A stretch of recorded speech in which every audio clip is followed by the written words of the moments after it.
Merci à vous de nous rejoindre sur Gabon Télévision. Madame, Messieurs, bonsoir. Bienvenue à cette édition d'information, la principale de la soirée. Conseil des ministres, jeudi, demain, 27 décembre 2012 à 11 h au Palais de la Présidence de la République. Le traditionnel tour de table sera dirigé par le chef de l'État, Ali Bongo Ondimba. Tous les membres du gouvernement présents sur le territoire national doivent prendre part à cette réunion. Après plus de nombreuses tergiversations, Gabriel Eyégué Ekomie, le sénateur du Congo, cité dans une affaire d'assassinat il y a quelques mois, est désormais face à la justice. Le Sénat, vous le savez, a levé son immunité parlementaire pour permettre à la justice de faire son travail. À la faveur d'un point de presse, Rose Francine Rogombe, le président du Sénat, s'est prononcé sur cette affaire. Nous l'écoutons. Donnons la possibilité à notre collègue d'aller se justifier devant les tribunaux, d'être confronté avec les personnes qui doivent l'être, et puis de pouvoir se défendre. Parce que depuis que cette affaire a débuté, le crime a eu lieu le 29 février 2009, jusqu'à présent, ce sénateur n'a jamais été entendu. Il n'a jamais été entendu et c'est sur son accusation publique devant la cour criminelle que le procureur général a demandé sa levée de l'immunité pour qu'on puisse l'entendre et mener une instruction normale prévue en matière de crime, prévue par le code pénal en matière de crime. Donc mon sentiment, c'est que nous aidons en fait le collègue à aller se défendre, qu'il puisse se défendre plutôt que rester là, les bras croisés, en attendant l'opprobre ne fait que s'amonceler sur son dos. Sous l'autre cieux, il y a des sénateurs, il y a des députés, enfin il y a des parlementaires qui sont aussi accusés à tort ou à raison dans des faits de crimes ou détournements ou autres. L'enlevée de l'immunité parlementaire, une levée de l'immunité parlementaire ne veut pas dire que le parlementaire est coupable, puisqu'on n'a même pas encore, on ne l'a même jamais entendu, parce qu'il était couvert par l'immunité justement. Or là maintenant, on va pouvoir l'entendre, il va pouvoir se défendre, il va pouvoir, ses conseils vont pouvoir le défendre. Et lui-même aussi, s'il a des témoins, il va pouvoir les présenter et tout faire pour se blanchir. Parce que c'est nécessaire de se blanchir. Levée de l'immunité parlementaire du sénateur Gabriel Eyégué Ekomie. Nous avons également interrogé des Gabonais sur cette affaire. Nombreux d'entre eux ont réagi au micro d'Arnaud Mengué et Guilain Cabrel-Lemami. Nous les écoutons. C'est une bonne chose à condition que la justice fasse son travail. Si aujourd'hui c'est M. Ekomie qu'on a levé l'immunité parlementaire, qu'on le fasse aussi aux autres parlementaires, c'est-à-dire les sénateurs ou les députés qui sont dans le même cas de figure. Si elle rentre dans le cadre de la légalité, il n'y a pas de problème. Hein. Vous savez, c'est ce que nous tous nous appelons de tout neveu, c'est-à-dire les choses doivent se faire en tenant compte du cadre légal. C'est ça le pays de droit. Hein? Si quelqu'un tombe sous le coup de la loi, il faut bien qu'à un moment ou à un autre, la loi entre en vigueur. Non. Non, j'ai pas envie de parler. Non, je veux pas. Non, je veux pas. Nous pensons que si un crime rituel s'est posé et s'il est coupable, il doit répondre de ses actes devant la justice. C'est tout. La justice doit être faite pour tout le monde. Et si justice est faite, je crois que c'était une bonne chose. Si déjà la justice doit faire son travail et a fait son travail, le peuple ne peut être que satisfait du travail établi, sinon consenti par la Cour de justice. Créé par le chef de l'État, Ali Bongo Ondimba, lors du Conseil des ministres délocalisé à Port-Gentil en 2011. Gabon Oil Company vient d'enregistrer son premier lot d'enlèvement brut sur la zone d'exploitation pétrolière du Cap Lopez à Port-Gentil. Il s'agit d'un chargement de 650 000 barils qui représente la part de l'État. Détails et explications, Edgar Djemidoukaga, Thierry Aldo Mondaka. Les premiers contrats d'exploration et de partage de production ont été récemment signés entre l'État et certains opérateurs pétroliers. Depuis quelques jours, la Gabon Oil Company enregistre son premier lot d'enlèvement de pétrolier, 650 000 barils. L'opération se déroule en présence des représentants de l'État, notamment du ministère en charge du pétrole.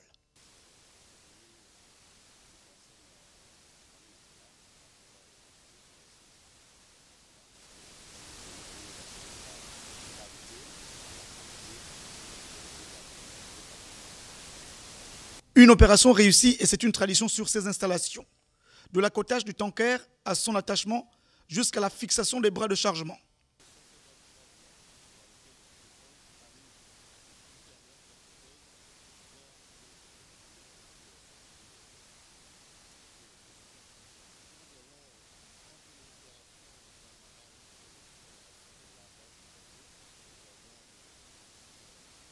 Pour ce premier chargement du pétrolier, les phases d'appontement et de pompage du pétrole ont été régulièrement suivies depuis la salle de contrôle.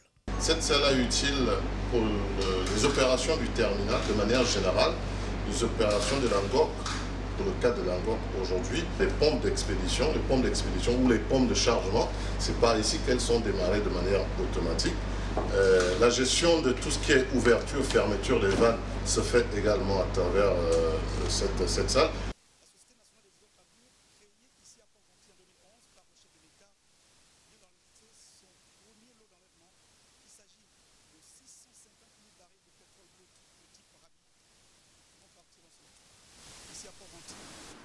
Quelques soucis de son avec cet élément d'Edgar Djembi et Doukaga. Nous y reviendrons au cours de nos prochaines éditions d'information. Un invité sur ce plateau, Abdou Razak Guy Kambogo, le secrétaire général adjoint du Conseil supérieur des affaires islamiques du Gabon. Monsieur le secrétaire général adjoint, bonsoir. Bonsoir. Vous êtes là pour une importante déclaration. Oui. Nous vous écoutons. Merci. Alors, communiqué de presse du Conseil supérieur des affaires islamiques du Gabon. Suite à la démission du frère Ali Nzibena de ses fonctions de l'imam de la mosquée Takara du Stade en juillet 2012 et à son remplacement par les responsables de la dite mosquée, le Conseil supérieur des affaires islamiques du Gabon a pris acte de cette décision le lundi 24 décembre 2012. Par conséquent, le CSEG informe la communauté musulmane et toute personne concernée, le cas échéant, qu'à compter de ce jour, le frère Ali Nzibena n'a plus le statut d'imam, lequel statut étant attaché à l'exercice effectif des fonctions d'imam. Aussi, dorénavant, tout acte posé et tout propos tenu par ce frère n'engage ni la communauté musulmane, ni le CSEG, ni le statut d'imam, mais sa seule personne. Dès lors, les avantages, prérogatives et attributs attachés à cette fonction lui sont désormais retirés. En conséquence de quoi, l'attribution du statut d'imam à ce frère par lui-même ou par toute autre personne sera considérée comme une usurpation de titre et rendra son auteur passible des poursuites judiciaires conformément à la réglementation en vigueur. Voilà la déclaration que nous avions à faire ce soir. Merci. Abdou Razak Guy Kambogo, le secrétaire général adjoint du CSEG. La page politique de cette édition d'information, l'Alliance démocratique et républicaine ADER, a tenu récemment son 4e congrès ordinaire. Au terme du dit congrès, le président Diop Divung Dinding passe le flambeau à Dieudonné Pambo. Les détails, Serge Nzengi Mabila, Eric Nzengi Badinga. Ce concile politique de l'Alliance démocratique et républicaine a débuté samedi à l'école triomphale avec la tenue des conseils provinciaux suivis des conventions et des travaux du bureau politique. Dimanche, ce fut le grand rendez-vous à la Chambre de commerce. L'événement majeur de ce 4e congrès ordinaire est le passage de témoins à la tête du parti. Ce n'est pas simple d'abord de remplacer le président de la République, qui était là, président du parti, grand cadre de la nation, ancien vice-président de la République. Mais bon, on va y faire, c'est-à-dire en mettant un peu d'intelligence. l'intelligence, je crois qu'on y parviendra. Le parti mobilisé, les hommes sont là, vous allez vous en convaincre vous-même, les hommes sont là, plus déterminés que jamais, donc avec la force de l'énergie, de la détermination des militants, nous y parviendrons. L'Alliance démocratique et républicaine porte bien son nom, car le principe de l'alternance est appliqué pour tenir les rênes du parti, contrairement à d'autres formations politiques dont les leaders optent pour la pérennité. Dans notre parti qui s'appelle Parti Alliance démocratique et républicaine, la démocratie doit d'abord s'exercer au sein du parti. Et c'est comme ça que, après les années que j'ai passées à la présidence de ce parti, après les années que j'ai passées dans les affaires publiques, j'estime que je dois passer le relais à des plus jeunes, à ceux qui feront l'avenir de ce pays. Le 4e congrès ordinaire a donné un nouveau souffle à l'ADR. Le parti s'est déjà mis en ordre de bataille pour affronter les élections locales. Fin de la 3e édition de la braderie de Libreville, une exposition-vente organisée par de jeunes compatriotes. L'événement s'est achevé sur une note d'espoir. Cyriaque Harris et Cyril Bertrand Galéco étaient à l'esplanade du Mont de Cristal dans le 3e arrondissement de Libreville.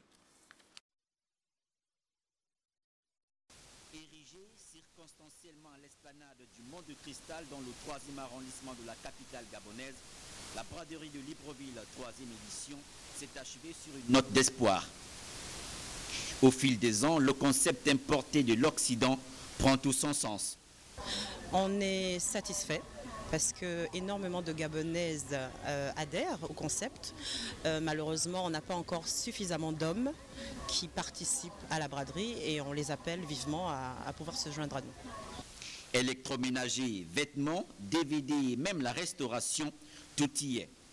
Côté poche, ça ne donne pas souvent ce qu'on veut, mais c'est déjà ça. Dire aux Gabonais que c'est vraiment une très bonne initiative, de venir, toujours encourager ce genre d'initiative, quoi. J'ai fait des grillades, des gâteaux et des boissons aussi. Et pour dire encore une fois, je trouve que cette initiative est une bonne initiative parce que ça permet à chacun de pouvoir exposer ce qu'il a, ce qu'il sait faire et ce qu'il possède en général et se faire aussi des sous. Côté artistique et décoration, la palette en folie s'est targuée une toute petite mention spéciale. Le nom de la collection, c'est Douce Océane. C'est pour ça que j'utilise beaucoup le coquillage. Je n'ai pas la prétention de récupérer tout ce que j'aurais investi, mais c'est déjà un bon début. Braderie de Libreville, c'est s'unir pour grandir ensemble. Donc plus nous unissons hommes, femmes, enfants, gabonaises et étrangers, plus forts nous serons et nous nous entraiderons. À la tête de cette organisation depuis la première édition, Karine Gonvalcès déplore tout de même le désintéressement des grandes entreprises. Un choix somme toute légitime et qui permet aux PME gabonaises de se faire connaître. Noël, on en parle encore dans cette édition d'information. Les quartiers de Zengayong, Awenje et Lasni Ovendo sont depuis lundi 24 décembre les témoins d'un Noël en folie, un concept à l'actif d'un Père Noël particulier. Il s'agit du chef de l'État Ali Bongo Ondimba. Les détails dans ce reportage. Ventiler la magie de Noël, favoriser l'esprit de partage, de communion en famille ou entre amis dans un cadre propice, tel est le leitmotiv du concept d'un Noël en folie initié par le chef de l'État et qui rassemble chaque jour les populations dans les 4 sites retenus, à savoir rond-point d'Awenje, rond-point de Nzengayong, plage du lycée national Léomba et Lasni Ovendo. Je pense que le président de la République, il est très gentil et je lui souhaite joyeux Noël. Je le remercierai de la part de tous les parents qui sont ici présents avec leurs enfants. Puisque s'ils sont ici, c'est qu'ils se sont dit qu'ils pouvaient trouver leur compte ici avec leurs petits-enfants qui souhaitent forcément s'amuser. Pêche en ligne, tir de précision, baby-foot humain, toboggan, escalator, mini-stade de football, concours de danse et bras de fer. Partout, l'action socio-culturelle et sportive gratuite fait l'unanimité et déjà les bénéficiaires la veulent pérenne. Il a fait un très bon geste ici. Il était là, je devais dire un gros merci. C'est une bonne chose vraiment pour la Noël. Au moins distraire les enfants au lieu de rester avec les enfants à la maison. C'est une bonne chose. Au moins ça permet de stendre tous les enfants et en plus c'est gratuit. Il va de soi que l'initiative elle est louable, qu'elle soit perpétuée dans le temps et au fil des années. Merci le président. L'encadrement est assuré par les moniteurs bénévoles au service des nombreux intéressés sans distinction. Noël en folie, c'est jusqu'au dimanche 30 décembre non-stop. Point final à cette édition d'information. Merci à vous de l'avoir suivi. Une seule information à retenir. Conseil des ministres demain, 27 décembre 2012, au Palais de la Présidence de la République. Ce sera à 11 h. Le traditionnel tour de table sera dirigé par le chef de l'État, Ali Bongo Ondimba. Bonsoir chez vous, à demain 20 h.